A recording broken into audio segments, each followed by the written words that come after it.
الست لما بيكون عندها اي مشكلة بتجري على جوزها وتحكي له المشكلة. في الوقت ده هي بتبقى عايزة حاجة واحدة بس، ان جوزها ياخدها في حضنه ويطبطب عليها ويتعاطف معاها على قد ما تقدر تعاطف.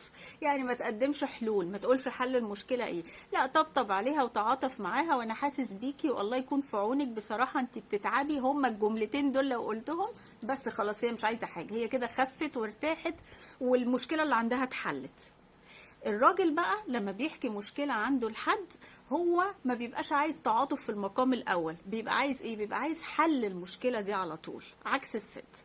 وعلشان كده كتير لما الراجل بيمر بأزمة أو مشكلة ممكن ما يجريش على مراته يقول لها. ليه؟ لأن هو بيبقى عايز حد متخصص، حد فاهم في المشكلة دي عشان يديله حل.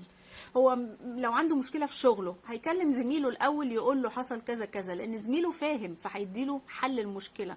لكن لما يجري على مراته يقول لها المشكلة اللي عنده في الشغل، مراته إيش فاهمها في شغله، فهو بيبقى عايز حد متخصص يروح علشان يديله الحل من الآخر، عكس الست زي ما قلنا. يعني مثلا لو الراجل في الشارع وعربيته عطلت بيه، هيكلم مراته ولا يكلم الميكانيكي؟ هيكلم مراته ويقول لها الحقيني العربية عطلت وأنا واقف في الشارع ومش عارف أعمل إيه؟ لا طبعا، هو هيكلم الميكانيكي ويحل الموضوع، ولما يروح البيت ويتغدى وفي اخر اليوم يقول لمراته مش النهارده العربيه عطلت وكلمت الميكانيكي ومش عارف ايه. الست بقى العكس، حتى لو معاها رقم الميكانيكي هتكلم جوزها الاول. ليه؟ علشان تسمع منه انا معاكي، انا جنبك، طب خليكي مكانك، طب انا هجيب لك الميكانيكي ويجي. هتستنجد بجوزها الاول.